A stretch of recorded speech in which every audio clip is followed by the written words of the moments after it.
संसार में आजकल कौन सी महामारी चल रही है? कौन सी? कोरोना। व्यर्थ चिंतन की। और इस व्यर्थ चिंतन से बढ़ रहे हैं मानसिक रोग।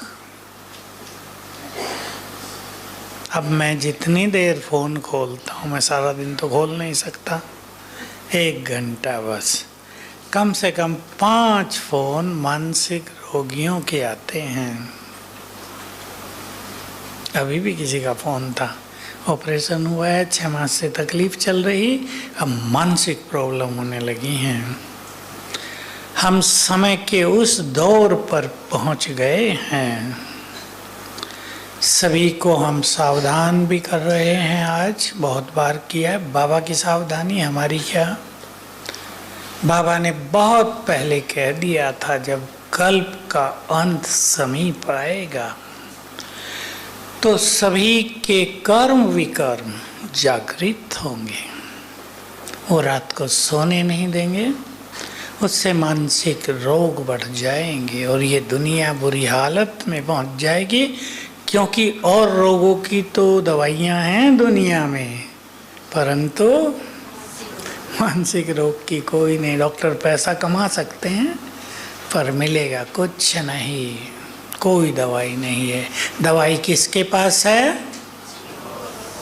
शिव बाबा के पास नहीं, आपके पास भी है। आजकल बहुत सारे माँ बाप डॉक्टर, तो बच्चे भी डॉक्टर, तो लड़की का पति भी डॉक्टर। एक आया भाई, उसके परिवार में पता नहीं 108 या 110 डॉक्टर, और 3 पीढ़ियों से डॉक्टर ही डॉक्टर। मैंने कहा फिर तो कोई बीमार नहीं होगा, कि नहीं बीमार भी हैं। क्योंकि आजकल तनाव बहुत है, इजी लाइफ नहीं है। इसलिए पहली चीज मैं आप सबको कहूँगा, ज़्यादा सोचने की आदत, बचेंगे इससे। और ज़्यादा सोच को हवा दे रहे हैं मोबाइल। जो मोबाइल पे गंदी चीज़ें देखते हैं वो तो समझ लो गए। मैं सीधी भाषा बोल रहा हूँ। युवक बहुत सारे गंदी पिक्चरें, गंदे चित्र देखते हैं, वो तो गए। 2-4 साल में न मरे न जिंदे, ऐसा हाल हो जाएगा। हो रहा है, उन्हें देखकर मैं कह रहा हूँ कि नींद नहीं आती। नींद में वही गंदी चीज़ें याद रहती हैं। फिर उठते हैं तो थके थकाए, ऑफिस वर्क में एफिशिएंसी, कार्य शक्ति डाउन होती जा रही है। अब रात को नहीं ऐसा हाल होगा तो दिन में सोएंगे, वहाँ से दर्द होगा। बचेंगे। जो बुद्धिमान हैं उनको बचना है अब, क्योंकि ये ज़्यादा सोचने की आदत भय पैदा कर रही है। बहुत ये सूक्ष्म बात है।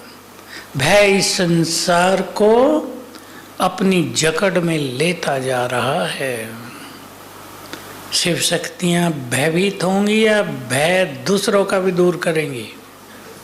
बोलो जरा, शक्तियाँ ठंडी नहीं।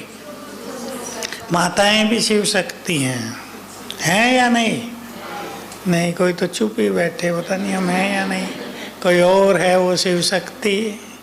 जो अपने को शिव शक्ति मानेगा वो शिव शक्ति बन जाएगा, और जो नहीं मानेंगे वो नहीं बनेंगे। बाबा के सीधे सीधे सिद्धांत हैं। भाई जो रास्ते में बैठ रहे माँ वाले, जरा इन्हें बताते चलो, आगे बहुत जगह है, मैं बोलूँगा तो यहाँ गड़बड़ होगी। तो सभी याद करें बाबा का महावाक्य, याद करो, मुझे देखो, आने वालों को नहीं।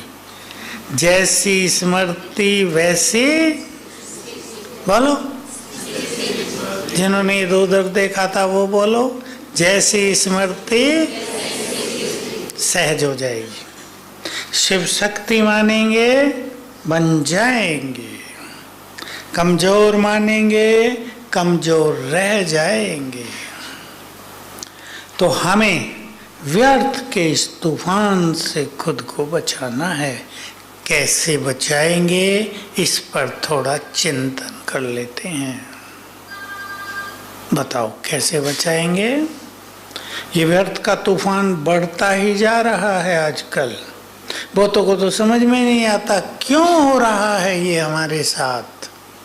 अगर ये भी समझ में नहीं आएगा तो समाधान बिल्कुल नहीं हो पाएगा। जिन्होंने जीवन भर व्यर्थ सुना है, जिनकी रुचि बातों में बहुत रही है, जिन्होंने अपना जीवन ईर्ष्या द्वेष में बिताया है, वो अब व्यर्थ के शिकार हैं। जिन्होंने बाबा के पास आकर भी परचिंतन प्रदर्शन में समय लगा दिया, जिन्होंने अपने को देखने की बजाय दूसरों को देखने में अनमोल समय बिता दिया, वो अब व्यर्थ के शिकार होते जा रहे हैं। और एक चीज और हो रही है जिसके बारे में दुनिया तो कोई नहीं जानती, न जान सकती। जब व्यर्थ के द्वारा आत्मा कमजोर हो जाती, यानी मन कमजोर हो जाता है, तो भटकती आत्माएं भी प्रभाव डालने लगती हैं। जो पावरफुल हैं उनके पास नहीं आती, लेकिन जिन्होंने व्यर्थ के कारण अपने को बहुत निर्बल कर दिया, ये आत्माएं इफेक्ट डालती हैं। और व्यर्थ ज़्यादा सोचने से बीमारियां बहुत बढ़ रही हैं। मैं एक बात सदा सुनाता आ रहा हूँ, सुने ध्यान से सभी, और जो टीचर बैठी हैं वो अपने स्टूडेंट्स को सिखाएंगी। हमारे हर संकल्प से एनर्जी पैदा होती है। बुरे संकल्पों से बुरी, जो इधर ब्रेन में जाती है और नष्ट करने लगती है सब कुछ, अच्छे संकल्पों से अच्छी। और सबसे अच्छे संकल्प हैं ही किसके पास? हमारे पास। संसार में तो अच्छे संकल्पों का पता ही नहीं लोगों को। इतना ही लोग कह देते हैं पॉजिटिव सोचो, अच्छा सोचो, पर क्या, ये तो पता ही नहीं है। एक दो संकल्प करके फिर खा लिए, अब क्या सोचें। हर संकल्प से एनर्जी पैदा हो रही है। बोलो क्या कहा मैंने? बुरे संकल्पों से बुरी, यानी व्यर्थ संकल्पों से बुरी, उससे ब्रेन कमजोर हो रहे हैं। हमारे ब्रेन के बहुत सारे हिस्सों से रसायन निकलते हैं। बहुत अच्छी चीज़ है, एक द्रव्य लिक्विड सा बहता रहता है। अगर मन में व्यर्थ विचार हैं तो वो जो रसायन बहते हैं ना, वो रस होता है, वो पॉइजनस, जहरीले, बीमार करने वाले। और अगर हम बहुत अच्छा सोचते हैं तो वो अमृत समान आई हुई बीमारियों को भी नष्ट कर लेंगे। इसलिए हम ब्रेन को एनर्जी देने का बहुत सिखाते हैं, उससे बहुत गुड रिजल्ट सबके सामने आए हैं। सो सबसे अच्छे संकल्प कौन से हैं? पॉजिटिव तो हैं। वो कौन से पॉजिटिव? बोलो पीछे वाले। स्वमान के, आपको कहीं भी ढूंढना नहीं है। स्वमान ही महान संकल्प हैं। मैं विश्व कल्याणकारी हूँ, इससे बड़ा संकल्प होगा कुछ? लोग कहेंगे अपना कल्याण ही नहीं होता, विश्व कल्याणकारी सोचने से क्या फायदा? सोचेंगे नहीं लोग ऐसे ही। लेकिन भगवान ने हमें कहा है ना, तुम ही विश्व का कल्याण करने वाले हो। मानते हैं या नहीं? या सुना हो? ठीक है भाई, हैं सो हैं, क्या करे आगे, इससे काम नहीं चलेगा। हम विश्व कल्याणकारी हैं, तो हमारे वाइब्रेशंस, हमारे बोल, हमारी दृष्टि सब विश्व का कल्याण करेंगी। अगर हम वाचा से दूसरों को दुख देते हैं तो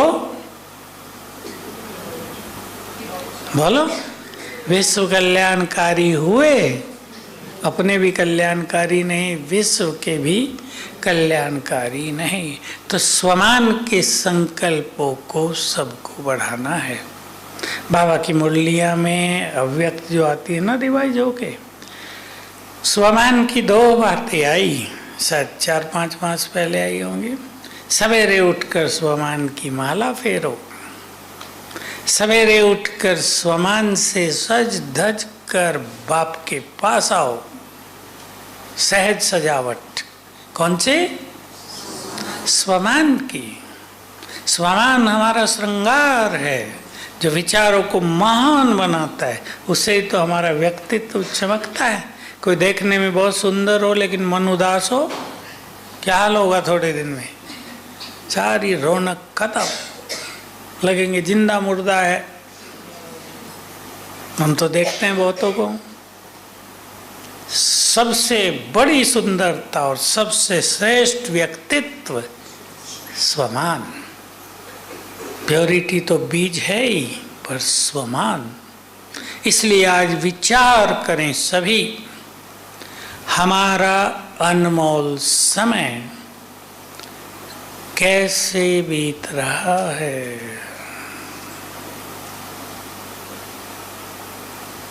जो समर्पित हो गए वो अच्छी तरह विचार करें। ऐसा ना समर्पित हो के खाली रह जाए। जब दुनिया से जाएं तो गए, सब कुछ तो छोड़ दिया था, उससे भी गए और मिला भी कुछ नहीं। इससे तो अपना अपने ही पास रखते तो अच्छा होता। ये होगा, हो रहा है। इसलिए कोई बुरा ना माने, मैं बहनों की बात नहीं कर रहा, सब भाई। समर्पित करके अगर अपने को संपन्न संतुष्ट न किया तो हमारा त्याग व्यर्थ जाता है। मैं देखता हूँ बहुत बाहर के धर्मों के लोगों को, जिन्होंने बहुत बड़े बड़े त्याग कर दिए, पर चेहरे पर उदासी है, सूखापन है, क्योंकि कुछ मिला नहीं, साधनाएं हुई नहीं। त्याग कर दिया, ठीक है, त्याग अच्छी चीज है, समाज को उससे प्रेरणा मिलती है। लेकिन जब तक हमने सर्वस्व प्राप्ति न की तब तक हमारा त्याग खाली ही जाता है। सब विचार करें, मेरा संगम का अनमोल समय मैं कैसे बिता रहा हूँ। ये मैं की बात है, ये कोई और नहीं करेगा, ये हर एक को व्यक्तिगत करना है। तो सवेरे ही अपने अंदर स्वमान भर दें। बहुत सारे चलें, कैसे भरेंगे? आँख खुली। देखो बहुत इम्पोर्टेंट चीज़ है, आँख खुलते ही हमें देखना है हमारे संकल्प इधर उधर न चले जाए। पहले मिनट में, अगर पहले मिनट में हमारे संकल्प इधर उधर भटक गए तो उनको कंट्रोल करना मुश्किल होगा। छोटी सी बात पे सभी ध्यान दें। इसलिए उठते ही स्वमान की माला फेरने लगो। वैसे तो माला भक्ति की तो बंद कर दी, पर स्वमान की तो कर सकते हैं ना। करो शुरू। मैं मास्टर सर्वशक्तिवान में तो पक्के हो गए ये सभी। उससे पहले कुछ और ले लो। ठीक है, यहाँ से शुरू करना। मैं इस संसार में बहुत बहुत भाग्यवान हूँ। और अगर बाबा सिखाते थे, ये ब्रह्मा बाबा तो खुद करते रहे, ऐसे संकल्प करके खुशी में डांस कर लो। स्थूल में भी कर लो अगर जगह हो, अगर न हो तो मन को करा दो। मैं एक महान आत्मा हूँ, मैं राज ऋषि हूँ, मैं शिव शक्ति हूँ। माला अब चिंतन बाद में, नशा बाद में, केवल याद करेंगे।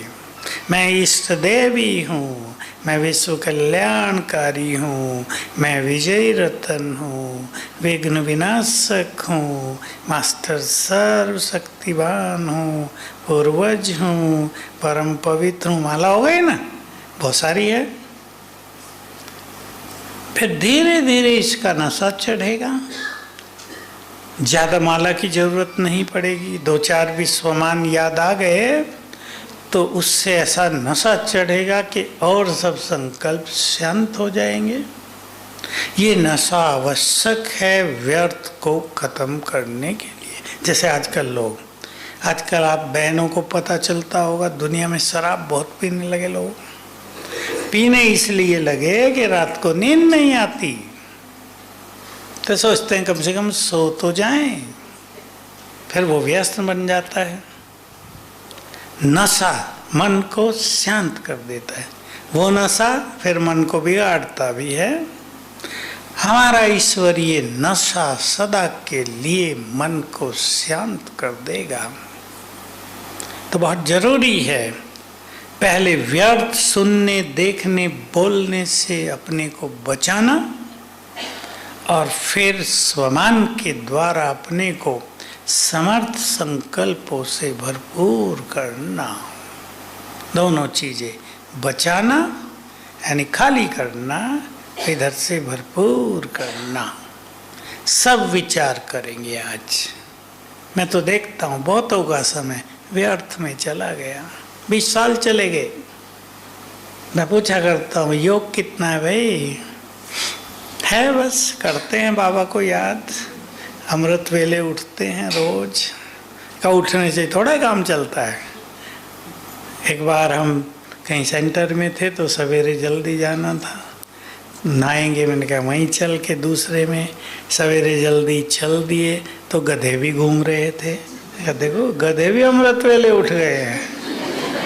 लोग तो 8 बजे उठेंगे, गधे भी मस्ती से घूम रहे सड़क पे, और कोई था ही नहीं, उनका ही राज था। तो केवल उठने से काम नहीं चलता।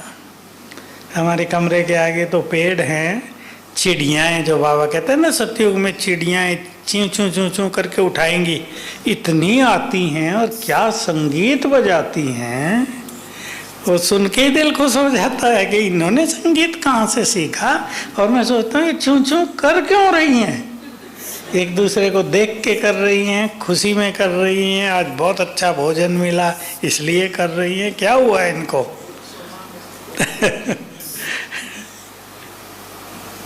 सोचेंगे अच्छी तरह। संगम के अनमोल दिन कैसे बीत रहे हैं। मुझे तो बाबा की बातें सुन के पहले से ही आभास था कि वो दिन आ रहे हैं जब इस संसार में महामारी हो जाएगी, मानसिक रोग। विनाश की बात तो आगे की करते हैं ना विश्व युद्ध, उससे पहले लोग ऐसे ही मर जाएंगे जब रात को सोएंगे नहीं। उनका जीवन कैसा होगा? अभी भी आते हैं, आज भी कोई आए मेरे पास 5 साल से सोए नहीं। उसमें क्या होता है, सोता तो है मनुष्य पर ब्रेन इतना एक्टिव रहता है कि उसको लगता है सोए नहीं है आज। दूसरों को लगेगा ये सो गए, दूसरे देखने वाले भी देखेंगे ये तो सो रहे हैं, पर जब वो उठेंगे हम सोए नहीं, क्योंकि ब्रेन हाइपर एक्टिव हो गए हैं। इसलिए ब्रेन को शांत करना यानी मन को शांत करना। पहले ब्रेन आप ही शांत हो जाएगा ताकि हम संसार को बहुत कुछ दे सकें। देना चाहेंगे सभी? भारत में देने की परंपरा है। भारत की सभ्यता इसलिए सबसे महान है कि यहाँ देने की प्रथा है। अब से 100 साल पहले से पहले अगर भारत की कल्चर की कोई स्टडी करे, तब तो करते होंगे लोग, तो वो इतनी महान थी कि सोचते ही रह जाएं। ये पैसे का लोभ जब से बहुत बड़ा, स्वार्थ बढ़ा, 100 साल से बढ़ा ज़्यादा, तो दुनिया में मारा मारी ज़्यादा हो गई। धन ही सब कुछ है, सोना ही सब कुछ है, भाई भाई कुछ नहीं, भाई बहन कुछ नहीं, प्यार कुछ नहीं, सोना ही धन ही सब कुछ है। इसने गड़बड़ कर दी दुनिया में। इससे पाप भी बहुत बढ़ गया, तनाव भी बहुत बढ़ गया। तो ऐसा योग अभ्यास करेंगे, ऐसे वाइब्रेशंस फैलाएंगे, हम दूसरों को मदद कर सकें। बोलो करेंगे या हमें ही मदद की जरूरत पड़ेगी? पड़ेगी, बहुतों को पड़ेगी, दिख रहा है। जिन्होंने अच्छा पुरुषार्थ नहीं किया, देखो सीधी सी बात, सब अपने को इस तरह चेक करें। अगर हमारा योग 4 घंटे से कम है तो हमें कुछ ज़्यादा अच्छी अनुभूति नहीं होगी। 4 घंटे बैठना नहीं है, चाहे आप बिल्कुल न बैठो, सवेरे बैठ के अच्छी तरह अपने को तैयार कर लो। हो सके तो शाम को भी बैठो, शाम का समय बहुत सुंदर है। कईयों का तो योग सवेरे से भी अच्छा शाम को लगता है, क्योंकि मन को कुछ अच्छे संकल्प मिलते हैं और शाम को फिर से प्रकृति शांत होती है तो मन भी शांत होता है। बहुतों के अच्छे अनुभव हैं।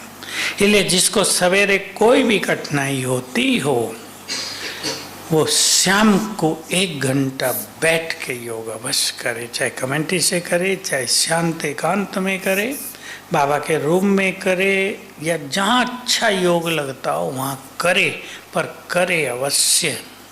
और अपनी योग की एक प्लानिंग करें कि हम कैसे कर्मों में अच्छी स्मृतियों में रह सकते हैं। योग को ज़्यादा भारी सब्जेक्ट न समझ के स्मृति स्वरूप होना ही योग युक्त होना है, ये परिभाषा याद रखें। स्मृति स्वरूप होना ही योग युक्त होना है। आपको स्मृति है, बाबा की मुरलियों में बहुत आता है, ये जो कुछ दिखाई देता है ये नहीं रहेगा, अब हमें घर वापस चलना है। ये योग युक्त स्थिति हो गई। हमारी 5000 वर्ष की यात्रा पूरी हुई, अब वापस चलने का समय आ रहा है। ये योग युक्त स्थिति हो गई। 5 स्वरूपों का अभ्यास, हम देवता थे, इस नशे में रहना योग युक्त स्थिति है। आज एक कुमार ने प्रश्न किया, बाबा कहते अल्फ और बे को याद करो, बे तो खुद ही मिल जाएगी, याद क्यों करें। अब लोग नए तो ऐसा सोचते ही है ना, खुद तो मिलेगी, बे माना प्रारब्ध, बादशाही सबको मिले न मिले प्रारब्ध मिलेगी। लेकिन अगर उसके नशे में रहेंगे तो वो संस्कार वर्तमान में बढ़ते जाएंगे।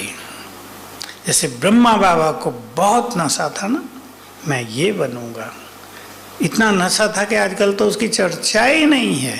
मैं श्री कृष्ण बनूंगा, छोटा, एकदम छोटे बच्चे के लक्षण आ जाते थे चेहरे पर। मैं विश्व महाराजन बनने वाला है, ये ट्रांसलाइट लगी हुई है हिस्ट्री हॉल में, ये तब की है बाबा के समय की, अब तो बहुत पुरानी सी हो गई, किसने ठीक नहीं कराई ना तब से किया। हाँ, नहीं तो बहुत सुंदर थी, बस बाबा इसको देखे और डांस करे।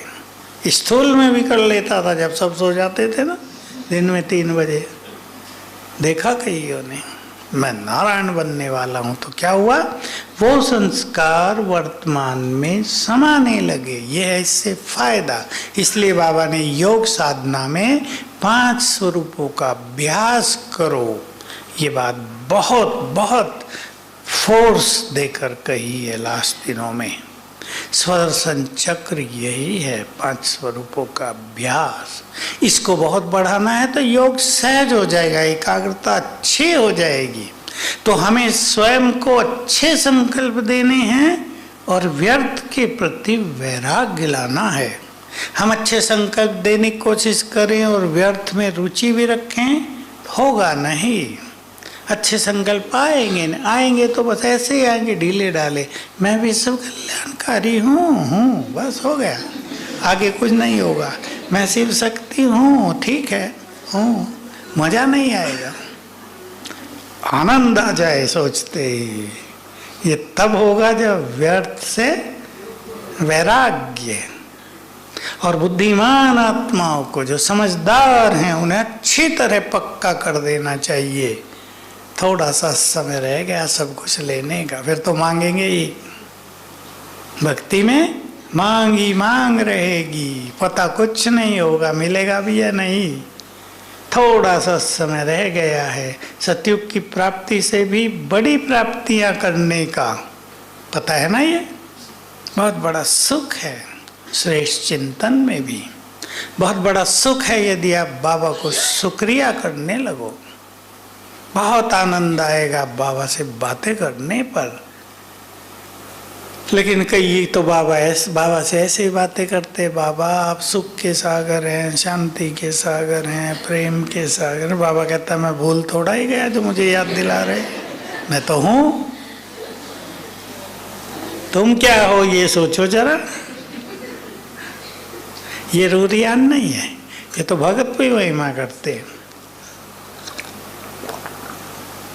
जो महिमा हम कर रहे हैं भक्ति में, कीर्तनों में, भजनों में, उससे बहुत ज़्यादा महिमा है। एक सर्वव्यापी को छोड़ के बाकी सब महिमा सुंदर है, क्योंकि उसने जो कर्म किए हैं यहाँ हम सब के साथ, उनका वर्णन है ना वो उसकी महिमा के रूप में। तो बाबा से दिल की बातें करना, बातें करने का ये अर्थ भी नहीं कि हम अपनी कमियां सुनाते रहें, शिकायत करते रहें। बाबा मेरी दीदी ऐसे डांटती है मुझे, क्या करूं मैं। वो बाबा कहेंगे डांट खाते रहो, या कहेंगे तुम भी डांट दिया करो एक दो बार। ये रूरियान नहीं होती, रूरियान कुछ और होते हैं। दो फ्रेंड मिलते हैं, कैसे बातें करते हैं, सोच के थोड़ा ही आते हैं कि ये करेंगे। बात करना, और इसकी शुरुआत करें उसको शुक्रिया करने से। शुक्रिया, क्या क्या मिला उससे, इसका आनंद लें। इसलिए जो अच्छे पुरुषार्थी हैं, अब मुझे ये शब्द कहना पड़ता है, क्या क्या उससे मिला लिस्ट बना लो 15-16, खुद ये होमवर्क करेंगे और एक एक चीज के लिए उसको शुक्रिया करें। किसी को कोई चीज बहुत पावरफुल लगती है, किसी को कोई। बाबा से हमें सुंदर ज्ञान मिला, तीसरा नेत्र मिला, सुदर्शन चक्र मिला। ये बात सबको नशा नहीं चढ़ाती। ज्ञान की वैल्यू को समझना, एक एक ज्ञान की बात, वो है जिसको संसार में द्वापर युग से लोग खोजते रहे। मैं कौन हूं, छोटी सी बात का पता नहीं चला। और बाबा ने कैसे बताया, पहले दिन तुम आत्मा हो बच्चे, और हमने मान लिया, खत्म हो गई बात। बहस नहीं कि मैं आत्मा हूं या शरीर हूं, तुरंत मान लिया ना, क्योंकि वो हमारी अपनी चीज थी। सत्य जो हमसे जुड़ा है उसको स्वीकार करने में देर नहीं लगती। ये बहुत सुंदर रहस्य है, हमसे जुड़ी है ना चीजें। हम देवता थे तो कितनी देर लगी मानने में। किसी ने भी नहीं कहा होगा जितने ब्राह्मण हैं कि हम नहीं थे। टीचर बहने बहुत बैठी, कोई कहता है हम कैसे मान लें हम देवता थे, हम तो थे ही नहीं। प्रश्न पूछ सकते हैं क्लैरिफिकेशन के लिए, लेकिन मान लेंगे सब क्योंकि हम थे। तो अब सभी चिंतन करेंगे, मेरे व्यर्थ का बीज कहाँ है। कोई चिंताएं, कोई मोह, कोई अभिमान, लगाव, साधन, मोबाइल। मोबाइल भी नया जुड़ गया ना, पहले तो इसका नाम नहीं था। सोच लें, ईर्षा, किसी को देखकर परेशान होना, किसी बात की चिंता करना, तुलना करना, बहुत कारण हो सकते हैं। हमें ये चांस नहीं मिला, संकल्प चला रहे हैं। हमें पूछा नहीं गया, संकल्प चला रहे हैं। ये तो बहुत आगे बढ़ गए, हम तो वहीं रह गए। अरे तुम्हें किसने रोका था बढ़ने को, तुम भी बढ़ते। लेकिन वो क्यों बढ़ गया? जब हम नहीं बढ़े तो उसको भी नहीं बढ़ना चाहिए था। ठीक बात है ना। अब क्या करे, वो बढ़ गया बेचारा अपनी मेहनत से, तो हम भी अपनी मेहनत से आगे बढ़ें। और एक सुंदर स्लोगन मैं कह देता हूँ आपको, है तो इंग्लिश में, हिंदी में ये है, हर चुनौती एक अवसर लेकर आती है। Every challenge brings an opportunity. Her challenge एक अवसर लाता है। हमें लगेगा हमारे सामने बाधाएं हो गई, इसने ये कर दिया, उसने ये कर दिया, पर यदि हम इनसे निकलना जानते हों तो वो चुनौती हमें शक्तिशाली बना कर जाएगी, सिखा कर जाएगी। इसलिए कभी इन चीज़ों से डरना नहीं है कि लोग क्या कर रहे हैं मेरे से, वो मुझे आगे नहीं बढ़ने देता। सोचना गलत।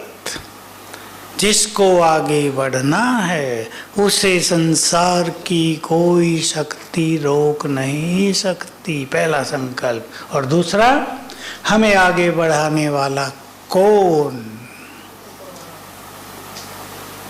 नीचे वाले न भी बढ़ाए, इन्होंने ऊपर वाला कह दिया।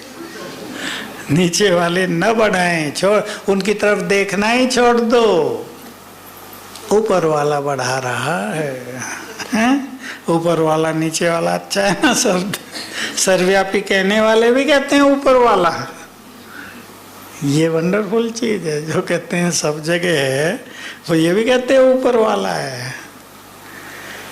तो आगे बढ़ेंगे और चेक करेंगे व्यर्थ का बीज कहाँ है। कहीं हमने खुद तो नहीं बो लिया, खुद बहुत तो नहीं बो लिया है।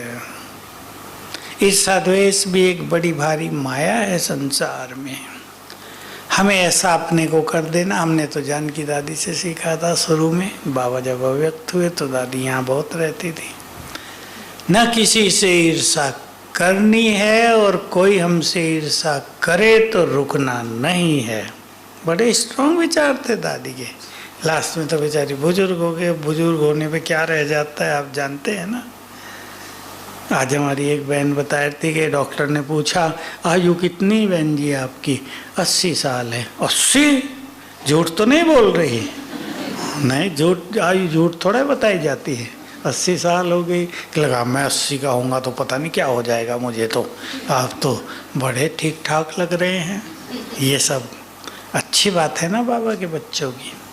जो ज़्यादा व्यर्थ में रहते हैं वो उम्र से पहले ही बूढ़े हो जाते हैं, और जो अच्छे संकल्पों में रहते हैं वो बहुत अच्छे रहते हैं। आज एक ऐसी बुजुर्ग माता आई 82 इयर्स की, तो रौनक उसमें मैं देख रहा था। देखो इसने अपना जीवन बहुत अच्छा बिताया होगा। ज्ञान में तो 5 साल से ही है, लेकिन पहला जीवन भी बहुत अच्छा बिताया होगा ना, तब तो रौनक है ना चेहरे पे। तो बाबा ने हम सबको बहुत खजाना दिया है। रोज खुराक मिलती है बहुत बड़ी। बताओ कौन सी? वाह, एक धारा में बोल दिया सबने। मुरली है या नहीं खुराक, या केवल ज्ञान है? खुराक है। ऐसा और कहीं नहीं होता, किसी के सत्संग में नहीं होता, सन्यासियों के पास नहीं होता। सन्यास में भी तो गिरावट का यही कारण रहा ना कि रोज पालना नहीं हुई। अब रोज पालना नहीं होगी तो व्यर्थ बहुत कुछ आएगा, विकार आएंगे। बाबा हमारी रोज पालना करता है। तो मुरली बहुत बड़ी पालना है। और ऐसे ही बड़ी पालना सवेरे का योग, जिसमें हम स्वयं को चार्ज कर लेते हैं, और बाबा हमें वरदान भी देता है और भी कुछ कुछ देता है, वो हम ले लिया करें। आप वो मुरली ढूंढ सकते हो। 77 और 78 में 2 मुरलियाँ चली हैं। मुझे डेट तो याद नहीं है, पर वो मुरलियाँ याद हैं। सवेरे उठकर रूहों से रूरिहान करो। एक तो बाबा से, रूहों से आह्वान करो उनका। तुम्हारे आह्वान पर वो आएंगे। तब हम शंकराचार्य का आह्वान किया करते थे। आए, फिर सारे शंकराचार्य आ गए यहाँ। तो जरूर नहीं हम आज आह्वान करेंगे तो कल आ ही जाएगा, इतना जल्दी नहीं, पर हम आह्वान किया करें। दूसरी मुरली है सवेरे बाप के पास जाकर बैठो। आपने थोड़ी बातें सुनी होंगी, रिवाइज होकर आई है। बाप भोलानाथ बनकर बैठता है, उसे रिझा सकते हो, मना सकते हो, क्षमा ले सकते हो, 8 की माला में आने का वरदान ले सकते हो, विजयी रतन बनने का वरदान ले सकते हो। कई बातें कह दी बाबा ने। ये भी कहा 8 की माला में आने का वरदान ले सकते हो। मुझे अच्छी तरह याद रहती हो बात। तो सवेरे के समय बाप सर्व खजाने खोल कर बैठता है और भोलानाथ बनकर बैठता है देने के लिए। अब लेना या न लेना ये हमारा काम है, हम अधिकार से उसके पास जाकर बैठ जाएं, चाहे परम धाम में बैठ जाओ, चाहे सूक्ष्म वतन में बाप दादा के सामने। बहुत अच्छे अनुभव होंगे, इसलिए इस स्वर्णिम अवसर को गंवाना नहीं चाहिए। बहुत सुंदर समय है, तो सवेरे सुंदर संकल्पों से दिनचर्या की शुरुआत करेंगे। मैंने आपको एक बात कही है जो शुरू से मैंने ध्यान दिया था, वो बहुत ही काम आई। उठते ही पहले मिनट को चेक कर लो, व्यर्थ तो नहीं जाता संकल्प इधर उधर, जा सकता है। रात की नींद का इफेक्ट हो सकता है, स्वप्नों का इफेक्ट हो सकता है, कल जो बीता उसका इफेक्ट हो सकता है, लेकिन अपने कंट्रोल में कर लो स्वमान के द्वारा। स्वमान शुरू कर दो, आप ही सब कुछ ठीक हो जाएगा। उन दिनों बाबा कहा करते थे, उठते ही अभ्यास करो, मैं आत्मा इस तन में अवतरित हुई हूँ। जैसे शिव बाबा ऊपर से आया ब्रह्मा तन में, मैं आत्मा भी ऊपर से आई इस तन में। बहुत अच्छी अनुभूति देने वाला ये संकल्प हुआ करता था। तो ऐसा कोई भी अभ्यास हमें कर लेना चाहिए। फुल करेंगे अपने को। मैं आपको फिर वो संकल्प दे रहा हूँ, सब चेक करेंगे। बाबा का बनने के बाद सभी ने त्याग किया है। माताओं का भी त्याग बहुत ज़्यादा है या नहीं है? माता सोच रही है टीचर ने किया है, ऐसा नहीं। कितनी गाली खाई होगी, कईयों ने कितनी मारे सही, पतियों का क्या क्या देखा। कई तो जीवन भर दुखी रहे तो बाबा के पास आए। 50 साल हो गए भाई जी शादी को, इस आदमी ने मुझे बहुत तंग किया, इतना गुस्सा कि मार डालूं उसे। माताओं की बात कर रहा हूँ।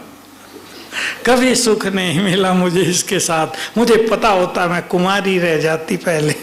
एक माता अभी 4-5 दिन पहले आई, ऐसे बोल रही। मैं कहा पता कैसे होता हो, तो शिव बाबा के पास आ जाती तो पता चलता। इन सब चीज़ों से अपने को बचाना है। जो कुछ हो गया, जो हो रहा है, उसे स्वीकार करना ही है, सोचना कुछ नहीं। अब तक आज तक जो समय बीत गया, जैसा भी था अच्छा पूरा हो गया। अब आगे को हमें सुंदर बनाना है। के लिए एक लास्ट में होमवर्क दे रहा हूँ, जो करना चाहें करके देख लेना, मजा आएगा। सवेरे उठकर योग करके, स्वमान का अभ्यास करके, मेरा आज का दिन ऐसा होगा, 3-5 पॉइंट लिख दो। मजा आएगा, आपको अनुभव होता जाएगा कि जो हम सोच रहे हैं वो होने लगा है। हम क्रिएटर हैं, मास्टर भी हैं, क्रिएटर भी हैं। अगली क्लास हम इस पे करेंगे, छोटा लाल याद दिलाना। मास्टर और क्रिएटर बहुत अच्छा होगा। शरीर के मास्टर मालिक तो बीमारियों का इफेक्ट नहीं होगा। तो सवेरे उठ के संकल्प करना, मेरा आज का दिन ऐसा होगा। खुद हर एक को सोचना है, आज मेरा दिन खुशियों में बीतेगा, आज मेरा दिन हर कदम पर सफलता लेकर आ रहा है, आज का मेरा दिन निर्विघ्न बीतेगा, आज मैं सारा दिन व्यर्थ से मुक्त रहूँगा, आज सारा दिन जीवन का आनंद लेते हुए दिन पूरा होगा। आज जो भी मेरे पास आएगा प्यार लेकर ही जाएगा। संकल्प करो अच्छे अच्छे, परिणाम देखना। जिसको ज़्यादा लगे वो एक ही संकल्प कर लो, आज मेरा दिन ऐसा होगा, उसका रिजल्ट देखो। इसको रिसर्च कहते हैं, बाबा ने सिखाया था बहुत पहले। तो जीवन की यात्रा में बहुत आनंद आ जाएगा, जीवन सुख भरा हो जाएगा। व्यर्थ में तो मज़ा है नहीं, वो तो ऐसा है कमाई की और फेंक रहे हैं उसे। खर्च करना तो अच्छा होता है पर फेंक रहे हैं, ऐसा नहीं होना है। ओम शांति।